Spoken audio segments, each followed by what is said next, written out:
Yaxshi deyapti-yu.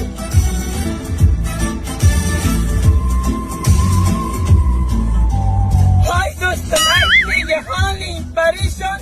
Alamdan yuraging ezilyaptimi?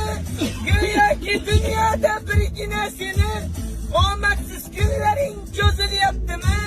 Ishingda unum yo'q, uyingda tinchlik, o'zlarni borligi sezilyaptimi?